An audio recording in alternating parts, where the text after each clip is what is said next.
Buongiorno a tutti, sono Lucas e sono felice di essere qui con voi anche oggi. Prima di iniziare, lasciate che vi chieda una cosa semplice. Vi piace il momento in cui uscite di casa la mattina? Quando l'aria è ancora fresca e la città si sta appena svegliando? A me sì, moltissimo. Ed è proprio da lì che voglio partire con la storia di oggi. Era un martedì mattina come tanti altri. La sveglia aveva suonato alle 7, ma io ero già sveglio da qualche minuto, con gli occhi chiusi, ad ascoltare i primi rumori della strada. Un cane abbaiava lontano, una finestra si apriva, e da qualche parte arrivava già il profumo del caffè. In Italia, il caffè della mattina non è solo una bevanda, è quasi un piccolo rituale. Lo sapevate? Sono rimasto qualche minuto sotto le coperte, ad ascoltare quei piccoli rumori, prima di decidere che era davvero ora di alzarmi.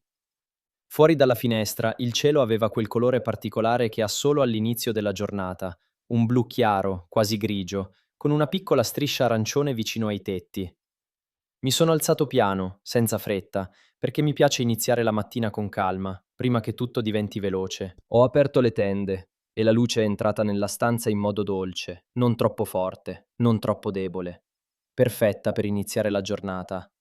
Ho preparato il mio caffè, l'ho bevuto in piedi, vicino alla finestra, guardando le persone che già camminavano per strada. Alcune andavano di fretta, altre invece sembravano tranquille, come se avessero tutto il tempo del mondo.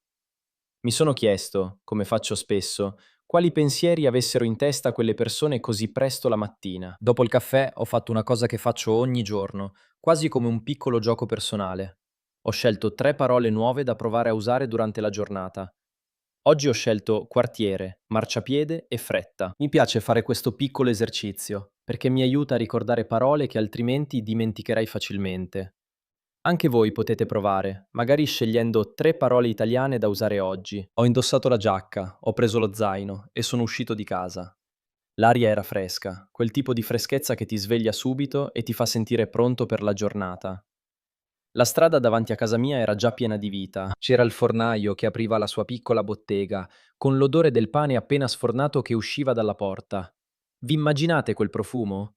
Pane caldo, la mattina, mentre cammini verso la fermata dell'autobus. Ho salutato il fornaio con un semplice buongiorno e lui mi ha risposto con un sorriso, come fa ogni mattina. Sono piccoli momenti, lo so, ma sono questi piccoli momenti che rendono speciale la vita di tutti i giorni. A volte penso che non serva andare lontano per vivere qualcosa di bello. Basta camminare per la propria strada, con gli occhi aperti e la mente curiosa. Ho continuato lungo il marciapiede, superando un piccolo negozio di fiori che stava appena aprendo. La proprietaria stava sistemando dei vasi colorati fuori dalla porta e mi ha salutato con la mano. Il profumo dei fiori si mescolava con quello del pane caldo, creando una combinazione che, non so perché, mi fa sempre pensare che la giornata sarà buona. Ci sono odori che raccontano una storia, non credete anche voi? Prima di continuare con la storia, voglio condividere con voi una piccola cosa personale, perché imparare nuove parole ogni giorno, come quelle di questa passeggiata, mi ha sempre aiutato a capire meglio la lingua italiana. Per questo ho creato Carmilo Fox, un'app che ho pensato apposta per chi vuole imparare parole nuove in modo semplice e visivo. Dentro trovate parole utili per la vita di tutti i giorni, frasi di esempio come quelle che state ascoltando in questa storia e un po' di ascolto per allenare l'orecchio con accenti diversi. La uso anch'io quando voglio ripassare parole legate alla routine quotidiana, esattamente come quelle di questa passeggiata verso la fermata. Se vi sembra utile, trovate i link nella descrizione, così potete scoprirla con calma quando volete. Ma adesso torniamo alla nostra passeggiata, perché la storia continua. Camminando verso la fermata, ho incontrato la mia vicina di casa, la signora Elena. Ha più di 70 anni, ma cammina ogni mattina con il suo cane, un piccolo cane bianco che si chiama Nuvola. Nome perfetto, non trovate? Ci siamo salutati, abbiamo parlato del tempo, come si fa spesso in Italia la mattina. Lei mi ha detto che secondo lei oggi avrebbe piovuto nel pomeriggio. Io ho guardato il cielo, che era azzurro e senza nuvole, e le ho detto scherzando che non le credevo. Lei ha riso e mi ha detto: "Vedrai, i vecchi sanno sempre queste cose". Abbiamo continuato a camminare insieme per un po', io e la signora Elena, con Nuvola che correva avanti e indietro, felice come solo un cane sa essere la mattina presto. Abbiamo parlato di piccole cose, del quartiere, di come sono cambiate le strade negli ultimi anni, di un nuovo bar che ha aperto vicino alla piazza. Mi piace ascoltare le persone più anziane quando raccontano com'era il quartiere prima. Hanno sempre storie interessanti da raccontare, non credete anche voi? La signora Elena mi ha raccontato che, quando era giovane, in quella stessa strada non c'erano ancora né il bar né il negozio di fiori, ma solo campi e qualche casa isolata. Mi ha detto che le piace vedere come il quartiere è cresciuto, anche se, come dice lei, manca un po' la tranquillità di una volta. Ho pensato che sia bello poter ascoltare queste piccole storie di vita vissuta, mentre si cammina insieme la mattina, senza fretta. Alla fine ci siamo salutati vicino all'angolo della strada, perché lei doveva andare verso il parco e io dovevo continuare verso la fermata dell'autobus. Le ho augurato una buona giornata e lei mi ha risposto allo stesso modo, con quella gentilezza semplice che si trova spesso nelle persone del mio quartiere. Ho continuato a camminare e la strada è diventata più affollata. Vicino alla scuola i bambini correvano verso l'entrata, con gli zaini colorati sulle spalle, mentre i genitori li salutavano dalla porta. Una mamma gridava a suo figlio di non correre troppo veloce e lui rideva senza ascoltarla, come fanno spesso i bambini. Questi momenti mi fanno sempre sorridere, perché mi ricordano la mia infanzia, quando anch'io correvo verso scuola con lo zaino che sbatteva sulla schiena. Ho notato anche un gruppo di ragazzi più grandi, forse studenti delle superiori, che camminavano insieme parlando a voce alta e ridendo di qualcosa che probabilmente era successo il giorno prima.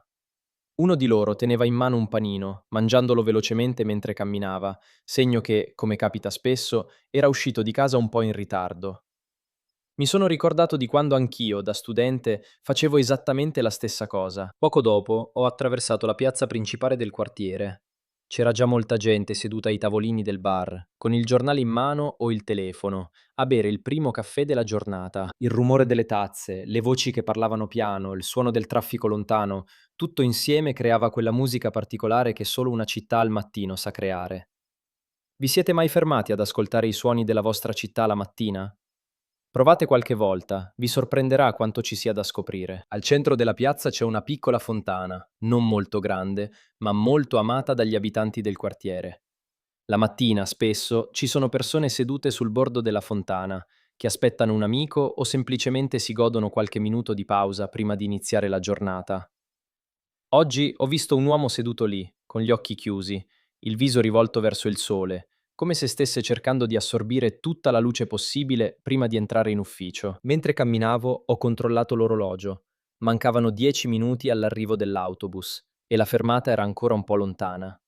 Ho accelerato leggermente il passo, non correndo, ma camminando con più energia. In quel momento il sole è uscito da dietro un edificio e la luce ha illuminato tutta la strada in modo improvviso e bellissimo. Mi sono fermato un secondo, solo un secondo, per guardare quella luce sui palazzi antichi del centro. A volte le cose più semplici sono anche le più belle. Ho superato anche l'edicola all'angolo, dove il proprietario stava già sistemando i giornali del giorno, appendendo alcune riviste all'esterno del piccolo chiosco. Mi ha salutato con un cenno della testa, senza smettere di lavorare, e io ho risposto allo stesso modo. Sono gesti piccoli, quasi automatici, ma fanno parte di quella rete silenziosa di rispetto che si crea tra le persone di uno stesso quartiere. Sono arrivato alla fermata proprio in tempo. C'erano già altre persone in attesa. Un ragazzo con le cuffie nelle orecchie, una donna con una valigetta da lavoro, un uomo anziano con il giornale sotto il braccio, ognuno con la propria giornata davanti, ognuno con i propri pensieri. Mi piace osservare le persone alla fermata dell'autobus. Ognuna ha una storia diversa e a volte mi chiedo dove stiano andando, cosa stiano pensando, come sarà la loro giornata. La donna con la valigetta guardava spesso l'orologio, forse aveva una riunione importante. Il ragazzo con le cuffie muoveva leggermente la testa a ritmo di musica, completamente immerso nel proprio mondo. L'uomo anziano, invece, leggeva con calma il suo giornale, come se il tempo non avesse alcuna fretta di passare per lui. Tre persone, tre modi diversi di vivere lo stesso momento della giornata. Dopo qualche minuto l'autobus è arrivato. Le porte si sono aperte con quel suono familiare e siamo saliti uno dopo l'altro, in ordine, senza fretta. Ho trovato un posto vicino al finestrino, mi sono seduto e ho guardato fuori mentre l'autobus iniziava a muoversi. Il quartiere che avevo appena attraversato a piedi ora passava velocemente davanti ai miei occhi, come in un piccolo film. In quel momento, guardando fuori dal finestrino, ho pensato a quanto sia bella la routine, quando la guardiamo con attenzione. Ogni mattina è simile alla precedente, eppure ogni mattina ha qualcosa di diverso. Una parola nuova imparata parlando con un vicino, un profumo nuovo sentito passando davanti a un forno, una luce diversa sul cielo. La vita di tutti i giorni, se la osserviamo bene, è piena di piccole sorprese. E voi, com'è la vostra strada verso il lavoro o verso la scuola? Fate qualche minuto a piedi, come me, oppure prendete subito i mezzi pubblici? Mi piacerebbe leggere le vostre storie nei commenti, magari in italiano, così possiamo praticare insieme. Raccontatemi qualcosa della vostra mattina tipica, anche solo poche frasi. Sarà un ottimo modo per esercitare l'italiano che state imparando. Bene amici, la nostra piccola passeggiata di oggi si conclude qui, con me seduto sull'autobus, pronto per iniziare la mia giornata di lavoro. Spero che questa storia vi abbia fatto sentire un po' come se foste anche voi lì, accanto a me, mentre camminavo per le strade del mio quartiere, tra il profumo del pane, i saluti dei vicini e la luce gentile del mattino. Se questa storia vi è piaciuta, fatemelo sapere con un commento e se pensate che possa essere utile per altre persone che stanno imparando l'italiano, potete condividerla o mettere un like. Aiuta davvero tanto il canale e mi motiva a continuare a creare storie come questa per voi. Grazie di cuore per aver ascoltato fino alla fine. Vi auguro una bellissima giornata, piena di piccoli momenti belli, proprio come quelli che vi ho raccontato oggi. Ci vediamo nella prossima storia. Buona giornata a tutti e a presto!